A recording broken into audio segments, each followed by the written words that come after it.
Welcome to the DIY Goalie Podcast, where hosts and goalie coaches Nathan Park and Connor Monday share their insights on how to become a better goalie. How's it going, goalies? Welcome back to the DIY Goalie Podcast presented by True North Goaltending. I feel like it's been a while since I've been on the pod here and that I've seen everybody. So hi, how's it going?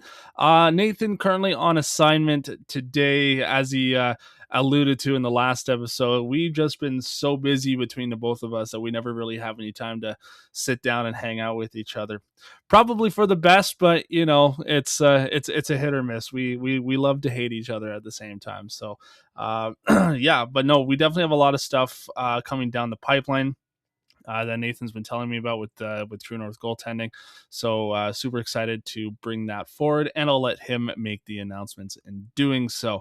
I am very pleased to welcome back to the podcast, first time ever returning guest to the podcast, Mr. Billy Teefy from Doghouse Hockey Goaltending. How you doing today, Billy?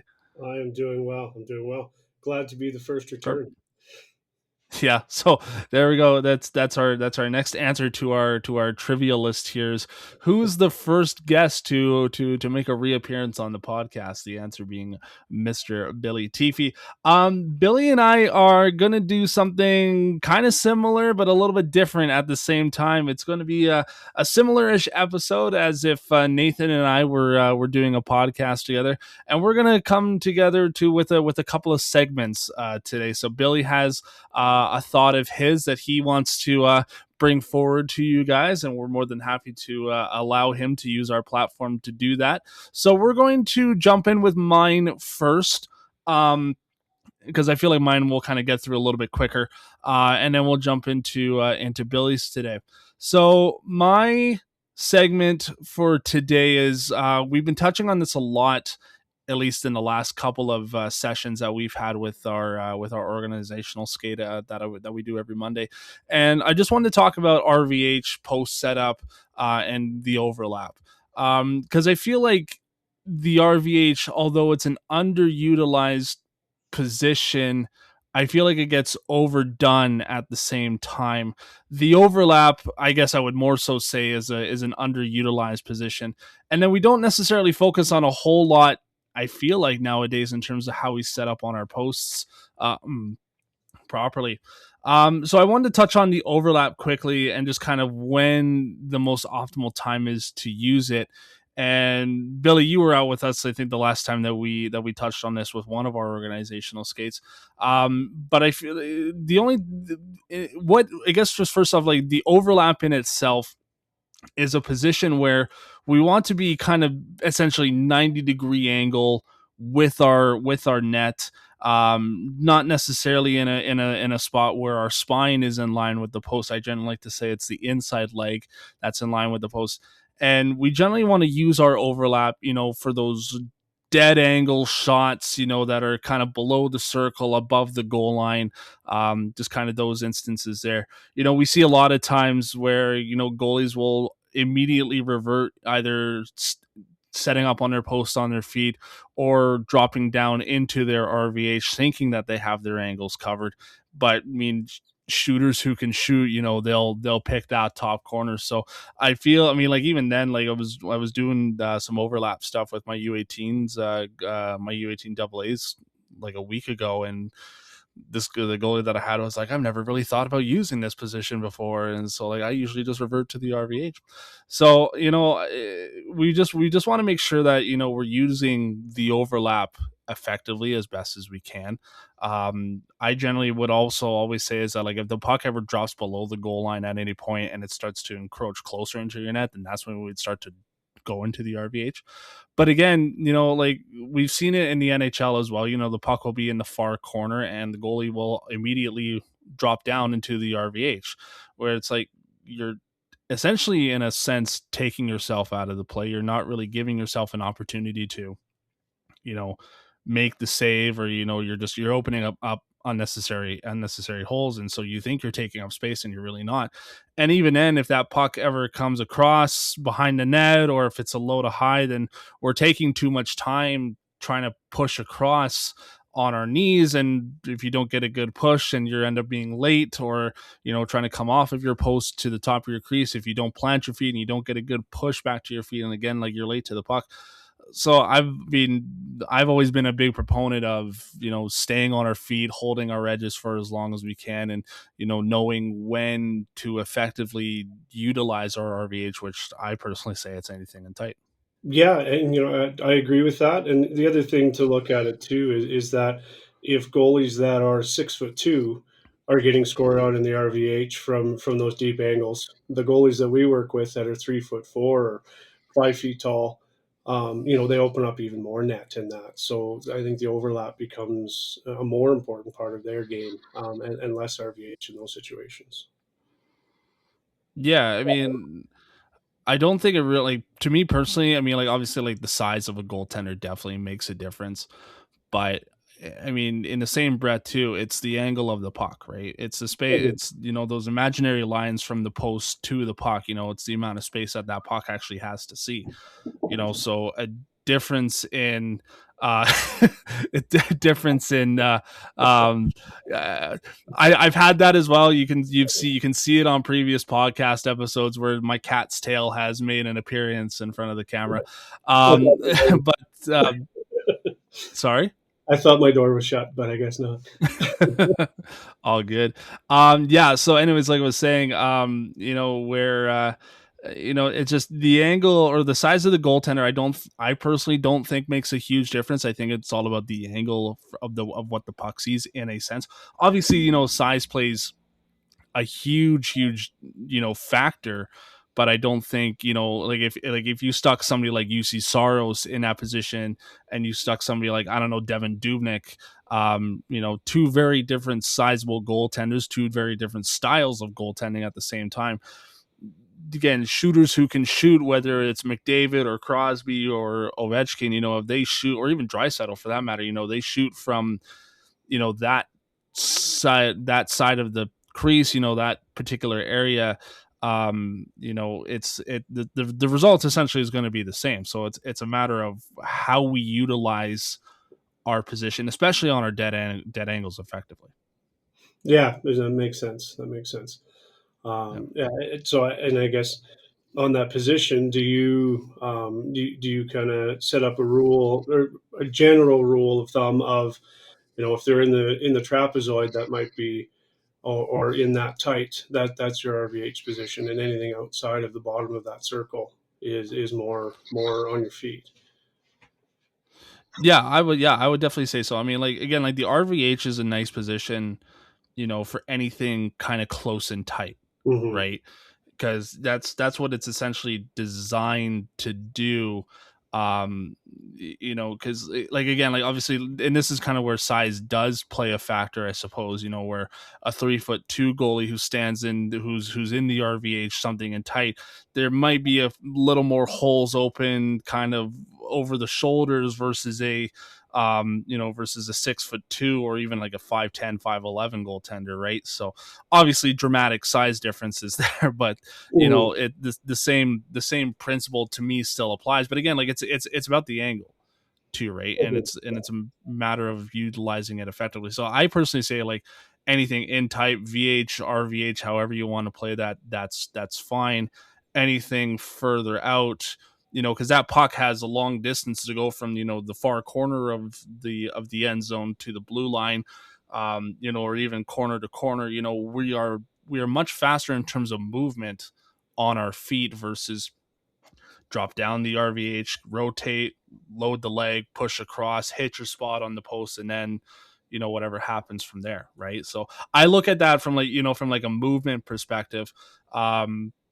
But yeah, no, I think definitely anything in tight, because we want to seal that ice as much as we can. Because if we talk about box control as well, as the puck comes in closer to our net, the space in between the three posts, collapses, right?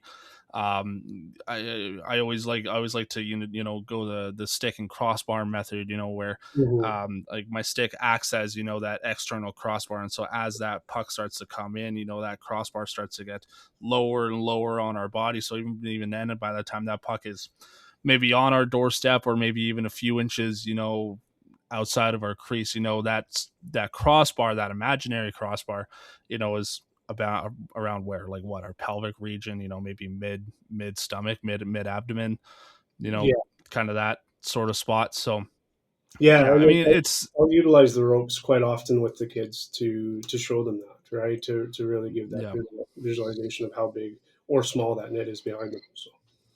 yeah. But it's, and it kind of leads into another point as well, where we talk about play reading, right? Mhm. The hockey IQ, side of it.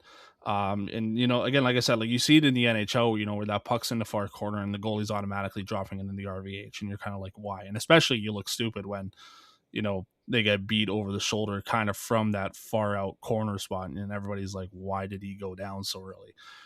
So it's up to the goaltender as well, and if you do have that In Goal magazine subscription, which I do, and I tune into pro reads every once in a while, especially for anything until you're listening or you're watching, just kind of how the pro goaltender is reading the play, stick handedness, where X1, 2, or 3, is, all that stuff. So we want to make sure, even then in our own zone, that we're scanning the ice, that we're paying attention to who's where, maybe the handedness if you're that good. Which Scott Wedgwood is. I don't know if you saw his recent interview after Yeah, post game. That's incredible how he knows that. mhm. But just the we have to make a decision, and we got to make sure that we're making the right decision, right? So we want to make sure that we're utilizing our save executions effectively, and which in turn we have to start kind of having a bit of a hockey sense, a hockey IQ, in terms of, okay, that puck is way out in the corner. Do I need to be in my RVH? Like, how much net am I covering? Am I on a good angle? Oh, that puck's, in that weird space between, below the circle and above the goal line. Do I need to be in my RVH? Do I need to be flat on my goal line? Do I need to be, kind of giving up that short side? How do I play this angle?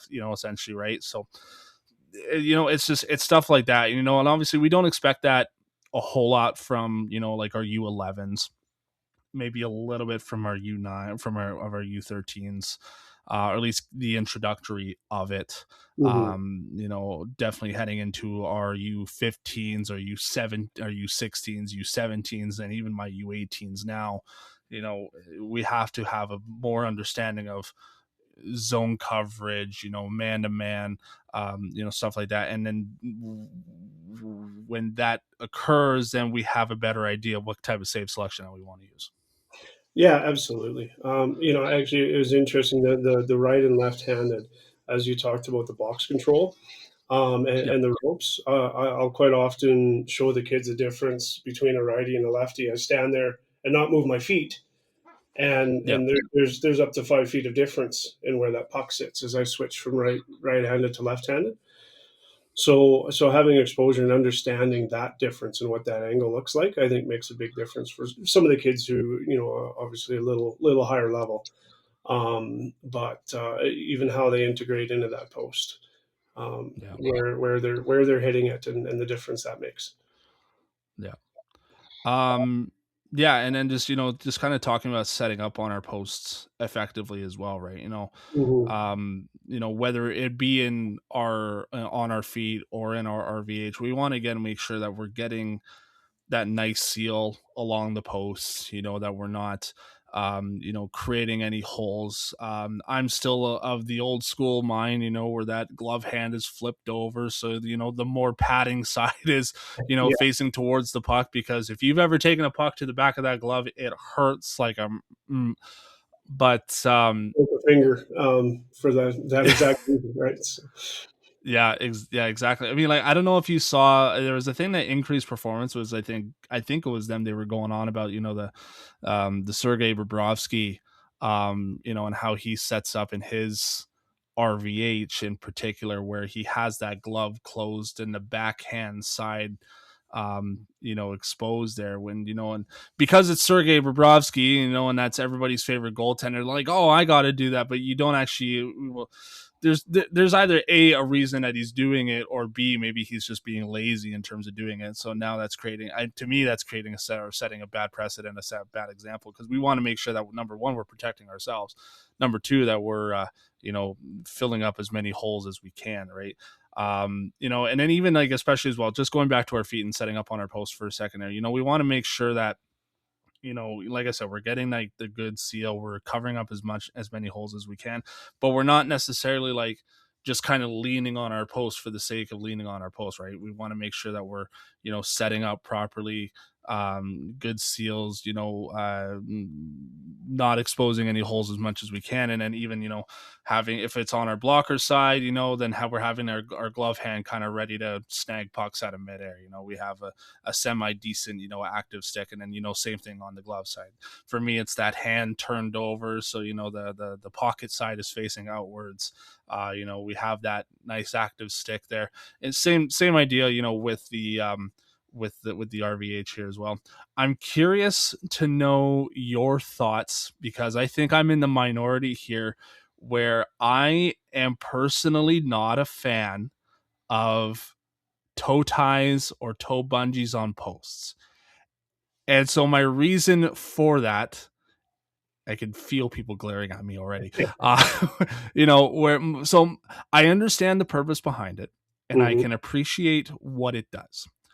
My problem is that, especially for younger levels, so U13 is a maybe, U11 more so, U9s if we really want to get down there. That area for me is such a small target to hit and to get on your post effectively. Good skaters, good people with edge work can, and it takes obviously years of practice, and that's totally fine. But for me, again, it's more so I'm talking about efficiency and, being effective at the same time, right? So I've always gone with, the toe box inside the posts. I know that creates a small hole, but I've never had that happen to me. So, I will die on that hill. Sorry. Yeah. No, I'm excited you brought this up because I agree with you 100%. On a couple of reasons, right? And the reason that I don't necessarily, one of them is the reason I don't necessarily push, especially the younger kid, to go toe laces versus toe bungees either. One is that getting into that post and pushing off at that size, most of the posts they're playing on aren't well anchored posts. So if Right. you're pushing, using that toe lace to push off of that post every time with a hard push and expecting good resistance, there's a good chance you're not getting it. Right, the post can move. So, but the other thing too with the little guys is just the flexion on that hip. Uh, a toe Yeah. box, like your lace on post versus your shin on post or the toe box on post, is quite a bit of extra torque for them young hips.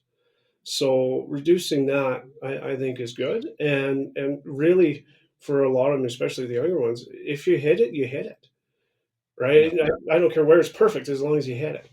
The other thing I'll do going into size is that if you're shin on post like Tuukka Rask versus toe lace on post, most of those young goalies sit 2 or 3 inches higher because they're not leaning so far to get to the post. So Right. yeah, I think maybe it's a little bit different reasoning, but very similar theory that I have with it. Yeah, I've tried it with both blade, or steel on steel, and even toe bridge on post, and my hips hate it. Like Mm-hmm. I can't sit on that for very long. And the human body really is, I mean, unless you're flexible enough, I suppose, to do that. The human body isn't necessarily designed to, bend that way, Not at all. right? And so, and then even like I'm glad like you brought like the skate laces and the bungees in terms of, torque. I've seen it firsthand where I try to get my guys to bump off their post, and because that bungee or the toe lace, it's absorbing that kinetic energy, right, to come off the post, they're not getting that good enough push out to their post, and so now they're selling themselves maybe a few inches short of depth. They're selling themselves, a few inches short of I had something else I was going to say, but I think just selling themselves a few inches short of depth and maybe on it, and maybe being square to the puck as well, in good position. Um, I think that's a problem to me, because we obviously want to try and capitalize on the amount of net that we take up as much as possible.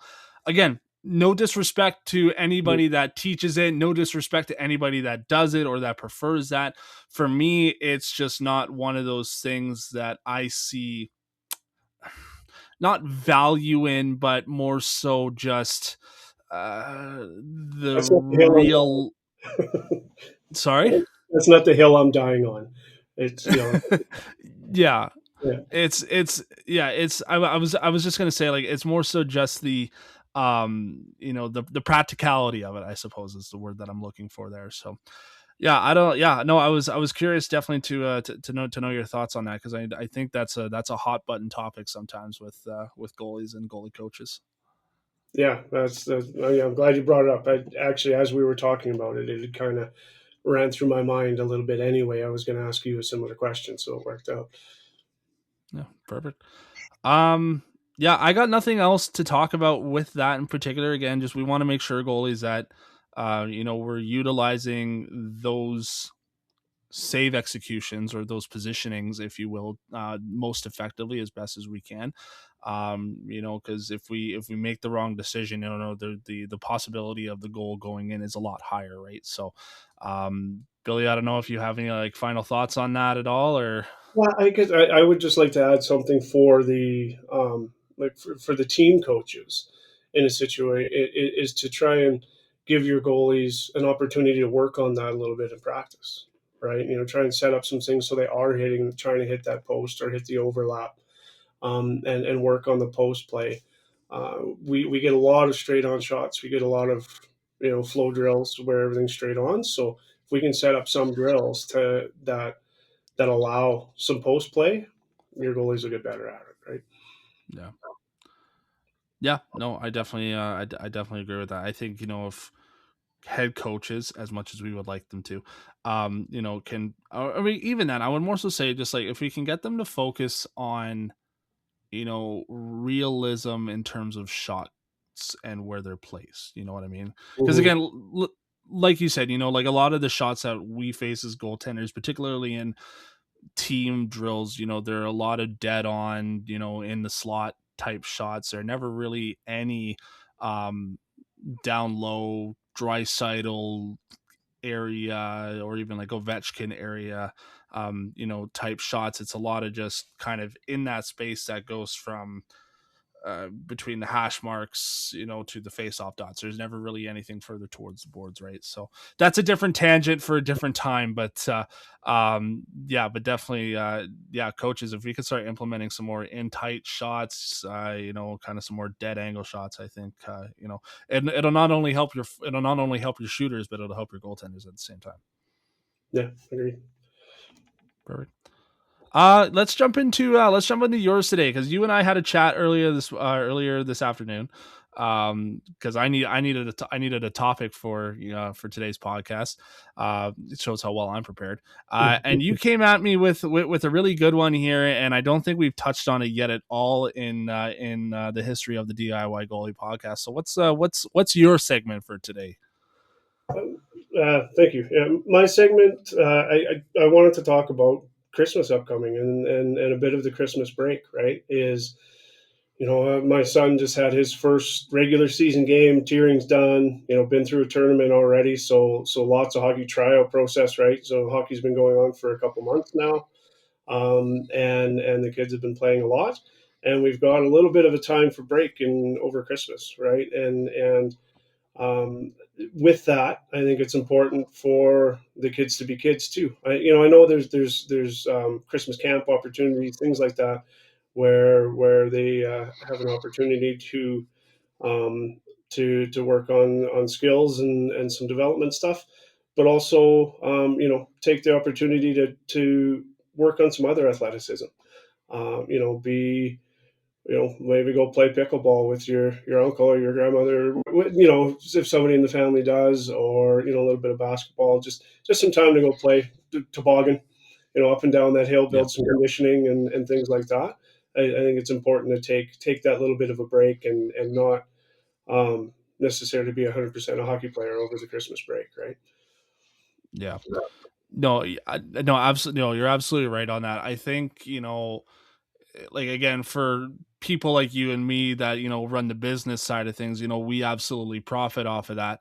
But the actuality, or the realisticness of it is, yeah, I mean, we've talked about it a lot, too, in terms of the off season as well, going to play different sports, go be a kid, go hang out, with your friends, and take a break from hockey for 4 weeks, and then maybe start to slowly reintegrate yourself into it, especially with it being the holiday season. The purpose of it over anything is to be spending time with family, to be spending time with your friends, hang out, and just take in the opportunity, and to hang out around with the people that are most dear to you, essentially. And so, again, like, it depends, again, like, I guess, I suppose, in the same breath, of like what you as the athlete want to get out of it. If it's hockey all the time, 24/7, then hey, good on you. Mhm. But again, like we've talked about as well, there is a real thing called burnout. There is a real thing called mental struggles and everything of that sort. So we want to be making sure that um that we're taking care of ourselves at the same time. How realistic do you think it is, especially at the pro level, that these guys, who maybe they don't get as much of a Christmas break, as the minor hockey athletes do. I think some, players are right back at it, what, 2-3 days later, and then it's the New Year's stuff. But I mean, I think for minor hockey in particular, if I look at, as an example, my U18's schedule here, because I have it up, their last game is December 14th, and then there's 2-3 weeks in between there where there's no games, up until the following Saturday, January 23rd, January 3rd, sorry. So that's that time. Maybe you can pick up the skates, go to your local ODR, and maybe work on a couple of things here and there. But the purpose of that time off is to take care of yourselves, to do what you need to do to recharge, get away from the game a bit. Maybe you're taking a trip down to Mexico, or somewhere that's warmer and doesn't have as much snow as we do here in Edmonton and the surrounding area right now. um that's what that time is used for, and so we want to be making sure that we're utilizing that effectively. Yeah, agreed. One thing, and actually, I didn't realize it until I heard it the other day, but the NHL is the only pro league that doesn't have a Christmas game schedule. That plays in the winter. Obviously, baseball doesn't, but football, basketball, all have Christmas games, and so I like that hockey doesn't. Yeah. They're back at it pretty quick, but there's that little bit of a break. But the other thing that you brought up that I think is really important is if you do really want to get out and skate and you don't have anything scheduled and booked, going out to the ODR or finding a shinny or a pickup game to go just play the game and have fun with it. Yeah. And if there's something specific you want to work on, sure, but it's a low pressure, low structured situation, right? You even get the chance Yeah. to go out with a bunch of buddies and work on your chirp game a little bit as you're out there giving each other grief, right? Like Yeah. just have that fun with it, play the game. So I think that's important over the next few weeks as we take that time. So I was thinking, as it was funny, as you were mentioning that as well. I mean, I think it's important, or I wouldn't say it's important, but I think it'd be a good thing for goalies in particular is pick up a player stick, pick up some player gloves, some player skates, and go out and be a player. Go play with the puck. Go play the score game. goals in the back of the ODR net. That's falling apart, which has happened. Mhm. And so just all just stuff like that. Just get away from like if you don't want to get away from the game of hockey, that's fine. But get away from being a goalie. go do something else. Go put the puck in the back of the net, because as much fun as it is, to save the puck, it's a lot of fun as well, to score. And so that's one of the main reasons why I like being a goalie coach. But that's the truth of it, in the same breath. So I think again, like, if you are going to go out, head out to the ODR, grab a player stick, grab some player gloves, go out, pass the puck around, shoot the puck on the net, play a pickup game, where the sticks are in the middle, the guys throwing them on either side of the crease or either side of the net, and that's your team. And just go be a player for a bit, essentially. Yeah, I like it, and I was even thinking too, for if you've got a buddy defenseman that chirps you all the time, throw your gear on him, switch Yeah. spots for a game of shinny, right? Yeah, Yeah, exactly. I think that's a fantastic way to look at it. One thing I always enjoy, one of the associations I work with, I'll run all the goalies through. I have a bunch of the kids from the teams with the goalies I'm working with come out as shooters and get involved as well. And when I'm doing my skating, we'll always throw one puck out for all the shooters, and they'll go play a little bit of shinny down in the other end. And it's amazing how quickly a fairly structured game breaks out as soon as the puck hits the ice. Right? There's no instructions. There's Yeah. no anything. They play. They're laughing. They're beating each other up in the corners and just having some fun with the sport. So it's fun to watch. Um, I guess so. Moving on to the next part of the Christmas is there's a good chance that a lot of the young goalies out there are going to get new gear this year for Christmas. That's a big thing. So, and everybody knows what new gear feels like. I don't know, and I'll ask you a question here too. Like, what is your favorite piece of new gear to try, and what is the worst piece of new gear to put on? Um, some things like I could wear a new pair of pads every game and love Yeah. it, right? But a new chesty or a new pair of pants, hate breaking those in.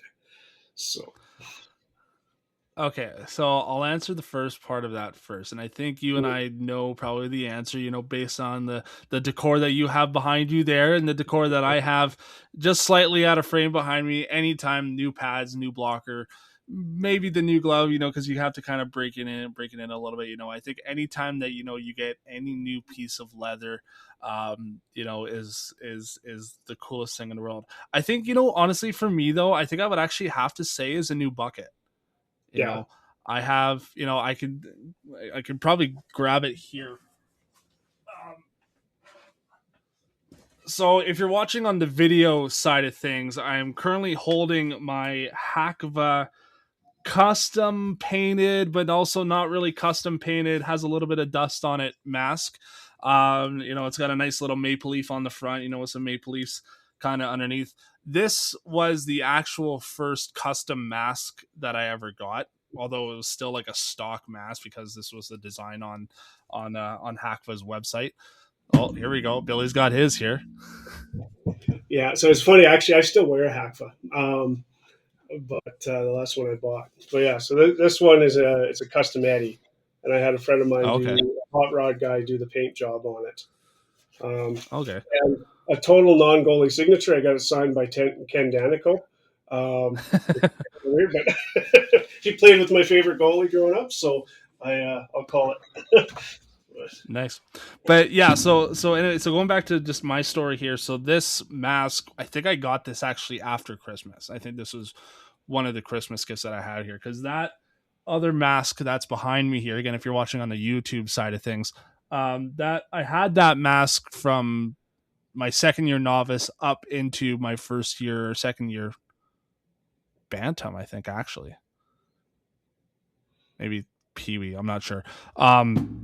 But obviously, that mask being more so for junior goaltenders, you start taking pucks to the head, it's your head starts to ring a little bit more than you like, which is unfortunately also why that I had to move on from this thing, is because, it's got all the paint chips and such there. But I thought, it was a lot of fun, getting a new mask, and I just, seeing some of the artwork, that these guys can come up with nowadays. I mean, unfortunately, my current mask, when I do play every once in a while, it's just a plain white mask. So, don't feel as cool there. But, that's, I think for me, just like anytime it's any type of new kind of outward piece of equipment, I thought that was always the best thing to get. What was the second part of your question again? Or just what your favorite the what do you hate breaking in the most, and what can you Okay, break yeah. regularly that you don't really care about breaking? I guess the one that I don't really care about breaking in a whole lot is the glove. I think that's Mhm. kind of an obvious one. You kind of touched on it already. Like any new chest protector or pants, I think is the worst thing in the world. Um, I feel like the worst though, although it's never happened to me, but I feel like probably the worst thing, probably to break in, probably mid season, a new pair of skates. Yes. I feel like that is probably the number one worst thing to break in, especially when you're mid season. Because like maybe you're going a size up, when you're still growing, the blades kind of get more, they get bigger essentially, right? So you're kind of relearning your edges all over again. So I think that definitely, I think definitely the skates is probably the worst piece of equipment is to break in. I agree, and it can be just a really big switch in feel. I know I used to play in a set of old Graph Goaler Pros with the giant cowling and the 4 mil steel, and when I finally Yeah. switched to the new style of skate, wow, like just what a difference, right? Just my approach angle, where I fell off my skates, where everything connected. It took a long time to get used to them, and then I just started getting used to them, and I switched to the Connects. So, which was different in itself, right? I tell you, my first 2 games in the new Connects, my thighs and shins were on fire, because I used to leaning on the tongue of the skate, and that really isn't there anymore in the Connects, right? So Okay. that can be a big change. Yeah, I still have my CCM RVZ Jet Speed goalie skates. Those are eternal for me now when it comes to I look at the new goalie skates that are out there now, and I still don't know how I feel about them. I know I'm not a huge fan of the Bauer Connects. I think simply just based on how they look, but they're probably a really Mhm. nice skate when you actually put them on. They're cool. Um, so so let me ask you this one then. So let's say, okay, young Billy Teefy gets a new pair of skates, or a glove or a chest protector. How would you go about integrating that piece of equipment into your game for the rest of the season? So how I actually do it, or how you probably should? Well, give me the. I guess I- I was gonna say. I guess give me the legal answer first, and then give me the non-legal answer afterwards. Um, well, it's really like, again, if you have time to get out to the ODR and just practice it and get used to the feel, and or wear it to a couple of practices and kind of go back and forth until you feel real confident with it, is probably the best way. When I get new gear, I'm too excited not to just go out and play in it, but I'm a pretty low stakes play where I play now too, right? So Right. it's not that big of a deal. But yeah, just getting some time to get used to it really is what it is. Because it is going to feel different. And a lot of everybody's different, I guess. A lot of kids are really really used to a certain feel of something like that, and even struggling in the youngest ones, going from a player skate to a goalie skate is a big change for them, right? So it's just a matter of getting out into areas where it's a low pressure situation. You don't want to be rocking into your first tournament. You got your tournament January 6th, and you got a brand new pair of skates and a brand new chest protector and all of that, and you throw it all on, and you have to play 4 games in a row in it, and might not enjoy that whole experience, right? So just taking some Yeah. time to get used to it. I was gonna, it's funny. We were talking about it earlier. With the winter camps. Mm-hmm. I think that is another good opportunity should you so choose to register yourself for that. That is another good opportunity in terms of breaking it in, because that's what essentially what those camps are designed to do, is to kind of shake a little bit of rust off, not a whole lot, maybe redefine a couple of things in your game, but even then as well as designed to integrate new equipment, whether that is new pads, new chest protector, skates, whatever that may be, and integrate that into your game, so then you do start to gain a little bit more comfortability when with that new piece of equipment. Yeah, certainly, certainly. And I think maybe the one for kids too that might be a little bit underappreciated is a new stick, because a lot of kids will go from that first stick, or the stick that the association provides, or something that's a little CCM 21-inch stick, and they'll get a brand new, proto 24-inch paddle, and boy, is that ever a big change for the smaller goalies, right? So getting used to that. Yeah, definitely. I broke a lot of sticks in my career, so don't talk to my dad about sticks. I'm pretty sure I've gone through 5 of them in one season, so I guess I just hated my dad that much. I guess kind of transitioning maybe a little bit. We were gonna talk about this last year. We never really got around to it because we never really did much research on it. So I guess I'm gonna kind of throw you on the spot here with it. Your advice to goalie parents in terms of what to get their goalie for Christmas. That's yeah, I guess if you're looking at big equipment, or just stocking stuffers, they're quite different. Um, but I guess and I'll go back to the In Goal magazine, what they talk about too. Like if you're looking for they talk in the parent segment quite a bit about finding the piece of gear that's comfortable for your kid, right? And but with your helmets, if you're looking at helmets, basically the best one you can afford. And, that's one thing to really pay attention to is the helmets. Um, I don't know what your thoughts are on this, but I think in minor hockey, danglers should be mandatory. So I think it's really important for the younger kids to have the dangler on. So something like that is as a little lower budget Christmas item versus a full new set of custom pads or something like that. Um, and maybe in the stocking stuffer, smaller items. A good pair of cut proof socks, I think is good. Some balls, some juggling balls. I have a little thing that I give out at all the for the tournaments as part of my donation is um, a little tabletop ping pong set where you can just clamp the net onto a kitchen table, and things like that. Just anything that kind of gets them doing some hand eye stuff, movement like that. I find really good for those smaller gifts. Is that kind of along the lines of what you were looking for, or are you looking for more? Yeah, yeah, yeah. Just just as like a generalization, I Mhm. suppose, if you will, right? I do make Um, some pillowcases that say "I dream of shutouts" and have a picture of a goalie on it, right? So those have always been a hit. Anything kind of anything goalie swag related. I know you guys have some shirts on your website as well that yeah, kids and parents seem to really like. So right. Yeah, I guess like yeah, the dangler thing. I wore a dangler for the longest time. I still don't know how I feel about it.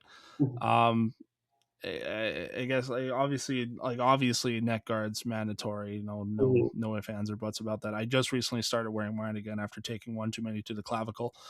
Um, yeah, I guess like in terms of like my list, in terms of what I'd want to get, my goaltender, should she decide to become a goaltender, which partially I hope not. Um, I think you kind of touched on it already. Like nothing wrong with with a new stick. I remember always getting excited about having like a new road hockey stick. Around Christmas time. or even then, I think Christmas time as a generalization for your goaltender, should you want to get a larger piece of equipment, is anything that's going to protect your kid, right? Kind of upgrading that jock, upgrading that, neck guard, helmet, even, it doesn't necessarily need to be something as large as a chest protector or pants, but, something that's going to add that extra little bit of protection, to your kid. If it's that, Under Armour shirt that's got the padding integrated into it. Knee guards is another one. I think it's underappreciated, that back in our day, where I think even still, pads come with the integrated knee guards, or like the knee guards attached to the pad, the random stock ones, but you can get like an actual proper set of goalie specific knee guards that will fit better to your goaltender's leg, and will add that extra little bit of protection rather than whatever comes stock with the pad, should they still come. I haven't bought pads in a while, so I have no idea. I don't think many do come with them anymore, which Okay. is a bit of a miss, because I see a lot of young goalies coming into camps and skates that don't have knee guards at all. Right. And usually kind of a first conversation with the parents is like, okay, you want to get some knee pads for your goalie, because nothing deters a young goalie starting out like 2 or 3 stingers in the knee in a practice. So, Yeah. So there you go. Get your goalie some knee guards this Christmas, parents. So, yeah, there you go. Too, yeah, I guess, and then both of us having a business that teach young goalies is I said a lot of parents will buy some camps or some training sessions for their young goalies too, as a Christmas present, which is I appreciate. So Nathan's gonna be mad at me because I didn't even think of that. So, go buy some sessions. Doghouse hockey. Is it doghouse hockey or doghouse goaltending? Doghouse goaltender development. All right, go get some sessions from them, or truenorthgoaltending.com. I guess in terms of stocking stuffers, I always used to, I had to redo my entire collection, but hockey cards are always a must, Mm-hmm. in the Monday household. And I remember specifically, going through these cards, and always, setting aside the goaltenders. And so the goaltenders would go in their own little area, and then the rest of the players would just go in a box.